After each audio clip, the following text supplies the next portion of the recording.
9 TV news కి స్వాగతం. అందరికీ నమస్కారం. అస్సలాము అలైకుం.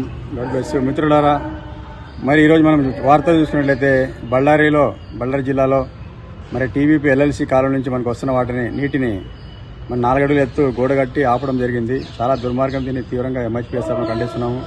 ఎందుకంటే మన ఆధునిక ప్రాంతం అనేది పూర్తిగా కరువు కాటకాల ప్రాంతము, తాగడానికి కూడా నీళ్లు లేనటువంటి పరిస్థితి. ఇలాంటి సమయంలో మరి మనకు వచ్చే ఎల్ఎల్సీ నీటిని కూడా ఆపితే మరి పరిస్థితి ఏంటని మేము ప్రభుత్వ అధికారులు ప్రశ్నిస్తున్నాము. ఎందుకంటే ఈరోజు చూసుకున్నట్లయితే ఆస్పరి మండల కేంద్రం కావచ్చు, ఆస్పరి గ్రామాలు కావచ్చు, ఆలూరు గ్రామాలు కావచ్చు, నెలకు ఒకసారి తాగునీటి విడుదల చేసేటువంటి దుస్థితి ఏర్పడింది. కొన్ని గ్రామాల్లో తాగునీరు కూడా లేదు. నెల రోజుల పాటు నీటిని ఎలా స్టాక్ చేస్తారో ప్రభుత్వ అధికారులు ఒకసారి ఆలోచించాలి. ఎందుకంటే ఆ నీటిని నెల రోజులు ఉంచుకున్నట్లయితే ఖచ్చితంగా పురుగులు పడేటువంటి అవకాశం ఉంటుంది. ఆ నీటిని దాకా మరి రోగాలు రావడము, డాక్టర్లకు 1000 రూపాయలు పెట్టడం అది వేరే ఖర్చు. మరి ఇలాంటి దుర్భరమైన పరిస్థితిలో దుస్థితిలో ఉన్నటువంటి ఆధునిక ప్రాంతంలో మరి నీరు రాకుండా అడ్డుకునేటువంటి దుస్థితి చాలా దుర్మార్గమైంది. కాబట్టి ప్రభుత్వం దీన్ని సీరియస్గా తీసుకోవాలని చెప్పి కనీసం మనకి త్రాగునీరు వీలైనంత వరకు సాగునీరు రాబట్టుకోవడం మన బాధ్యత. కాబట్టి ప్రభుత్వ అధికారులు కావచ్చు, నాయకులు కావచ్చు, ప్రభుత్వం కాబట్టి దీనిపై చిత్తశుద్ధిగా పనిచేయాలని, స్వార్థం లేకుండా పనిచేయాలని కోరుకుంటున్నాం. లేకపోతే ప్రజా వ్యతిరేకత ఎదుర్కొనక తప్పదని హెచ్చరిస్తున్నాము.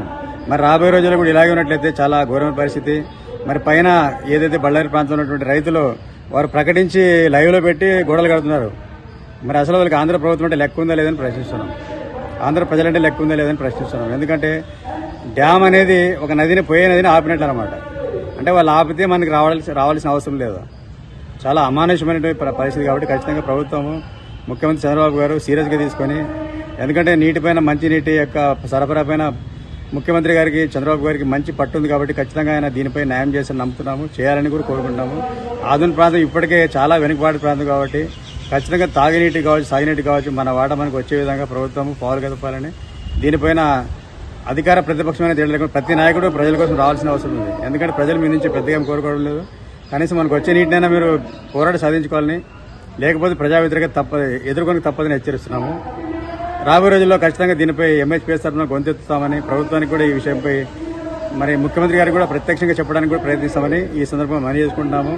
ఖచ్చితంగా మనకు న్యాయం జరగాలని, ఆధునిక ప్రాంతంలో సాగునీరు ఎక్కువ కరువు తీరాలని, మన ప్రాంతం బాగుపడాలని కోరుకుంటున్నాను. నా పేరు నూర్ అహ్మద్, ఎంహెచ్పిఎస్ రాష్ట్ర కార్యదర్శి.